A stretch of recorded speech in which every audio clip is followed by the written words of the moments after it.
ਬਿਸਮਿਲ੍ਲਾਹਿਰਰਹਿਮਾनिर्रहीम नाज़रीन अस्सलाम वालेकुम। ਤੁਸੀਂ ਦੇਖਦੇ ਪਏ ਹੋ ਨਿਊਜ਼ ਟਾਈਮ ਤੇ ਨਿਊਜ਼ ਟਾਈਮ ਦੀ ਵੱਡੀਆਂ ਖਬਰਾਂ ਚੋਂ ਪਹਿਲੀ ਖਬਰ ਮੁਲਕ ਭਰ ਦੇ ਵਿੱਚ ਹਾਲੀਆ ਮੌਨਸੂਨ ਬਾਰਿਸ਼ਾਂ ਦੀ ਵਜ੍ਹਾ ਨਾਲ 53 ਬੱਚਿਆਂ ਸਮੇਤ 100 ਤੋਂ ਜ਼ਿਆਦਾ ਅਫਰਾਦ ਜਿਹੜੇ ਨੇ ਉਹ ਜਾਂ ਬਹਕ ਹੋਏ ਨੇ। ਗੈਰ ਮੁਲਕੀ ਏਜੰਸੀ ਦੇ ਮੁਤਾਬਕ ਸਰਕਾਰੀ ਦਾਦੋ-ਸ਼ੁਮਾਰ ਦਾ ਉਹਨਾਂ ਨੇ ਹਵਾਲਾ ਦਿੰਦਿਆਂ ਦੱਸਿਆ ਕਿ 26 ਜੂਨ ਤੋਂ 14 ਜੁਲਾਈ ਤੱਕ ਮੌਨਸੂਨ ਬਾਰਿਸ਼ਾਂ ਦੇ ਦੌਰਾਨ 111 ਅਫਰਾਦ ਜਿਹੜੇ ਨੇ ਉਹ ਜਾਂ ਬਹਕ ਹੋਏ ਨੇ। ਦਾਦੋ-ਸ਼ੁਮਾਰ ਦੇ ਮੁਤਾਬਕ ਸਭ ਤੋਂ ਜ਼ਿਆਦਾ ਕਰੰਟ ਲੱਗਣ ਨਾਲ ਲੋਕ ਜਿਹੜੇ ਨੇ ਉਹ ਮਰੇ ਨੇ, ਜਦ ਕਿ ਸਭ ਤੋਂ ਜ਼ਿਆਦਾ ਜਾਨੀ ਨੁਕਸਾਨ ਪੰਜਾਬ ਦੇ ਵਿੱਚ ਹੋਇਆ ਹੈ। ਤੇ ਇਮਰਾਨ ਖਾਨ ਦੀ ਮੁਖਾਲਫੀਨ ਇਮਰਾਨ ਖਾਨ ਦੀ ਜੇਲ੍ਹ ਕੱਟਣ ਦੇ ਜਿਹੜਾ ਨਾ ਉਹ ਤਾਰੀਫਾਂ ਕਰਨ ਲੱਗ ਪਏ ਨੇ।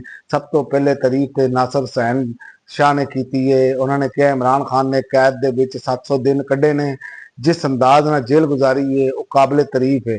ਪੀਪਲਜ਼ ਪਾਰਟੀ ਦੇ ਰਹਿਨੁਮਾ ਸਿੰਧ ਦੇ ਸੂਬਾਈ ਵਜ਼ੀਰ ਨੇ ਨਾਸਰ ਹੁਸੈਨ ਸ਼ਾਹ ਦਾ ਕਹਿਣਾ ਹੈ ਕਿ ਇਮਰਾਨ ਖਾਨ ਨੇ ਜਿਸ ਤਰ੍ਹਾਂ ਦੀ ਜੇਲ੍ਹ ਕੱਢੀ ਹੈ ਉਹ ਕਾਬਲੇ ਤਾਰੀਫ ਹੈ। ਉਹਨਾਂ ਨੇ ਕਿਹਾ ਕਿ ਅਸੀਂ ਇਹ ਸਮਝਦੇ ਸਾਂ ਕਿ ਇਹ ਚੰਦ ਦਿਨ ਜਾਂ ਚੰਦ ਮਹੀਨੇ ਜਿਹੜੇ ਨੇ ਉਹ ਜੇਲ੍ਹ ਕੱਢ ਸਕਦਾ ਹੈ, ਲੇਕਿਨ ਇਮਰਾਨ ਖਾਨ ਨੇ ਤਾਂ ਸਾਨੂੰ ਹੈਰਾਨ ਕਰਕੇ ਰੱਖ ਦਿੱਤਾ ਹੈ।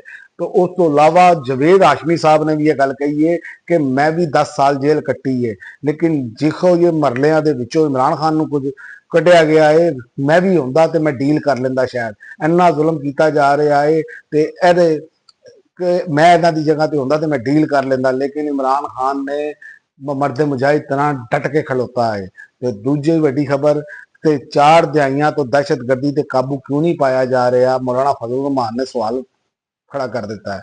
उन्होंने कहा है कि रियासी इदारे दहशतगर्दी खत्म करने वास्ते संजीदा नहीं है। रियासी इदारे अपनी नाकामी नूं लुकाउण वास्ते जिम्मेदारी अवाम ते ना सुट्टण ते डॉलर जिहड़ा है उन्हें अपनी बुलंद तरीन सतह ते जाना शुरू कर दिता है। डॉलर की कीमत जिहड़ी है 20 माह की बुलंद तरीन सतह ते पहुंच गई है। डॉलर की कीमत 20 माह की बुलंद तरीन सतह ते डॉलर ट्रिपल सेंचुरी करने के बिल्कुल नेड़े नेड़े जे। डॉलर की पेशकदमी ना महंगाई के नवे तूफान का जोड़ा खतरा पैदा हो गया है। तफसील के मुताबिक पाकिस्तान के इंटर बैंक मार्केट ने अमरीकी डॉलर के मुकाबले के पाकिस्तानी रुपए की कदर कमी रिकॉर्ड की गई है। स्टेट बैंक ऑफ पाकिस्तान के मुताबिक पीर नूं इंटर बैंक मार्केट के अमरीकी डॉलर के मुकाबले के पाकिस्तानी रुपए की कदर 26 पैसे कमी रिकॉर्ड की गई है, जबकि हुण नवी कीमत जी है 284 रुपए 71 पैसे हो गई है। तो अमरीका ने यूक्रेन को बचाने वास्ते नवा तोड़ कढ़ लिया है।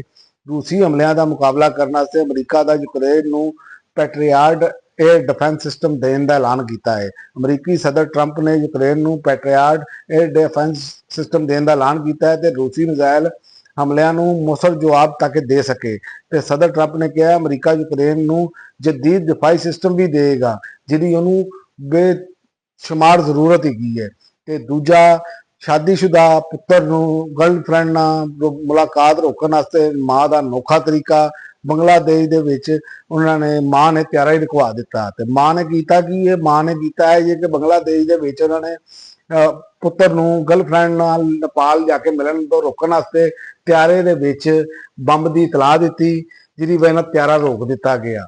तो उस तो बाद 3 घंटे तलाशी ली गई। तलाशी लैन तो बाद पता लगा बंब कोई नहीं गा, तो खबर है सामने आई।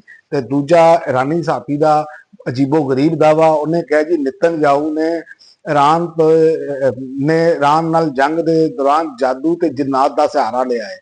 ईरान के मरूफ साथी ते पासदाराने इंकलाब के तर्जमान अखबार जवान के सबक एडिटर अब्दुल्ला गंजी ने दावा किया है कि ईरान इसराइल जंग के दौरान इसराइली वजीर आजम नेतन्याहू ने जादू टूने जिन्नात मफूकल फितरत अरवाह की मदद हासिल की है। तो शाम के विच फिरकावारीत शुरू हो गई।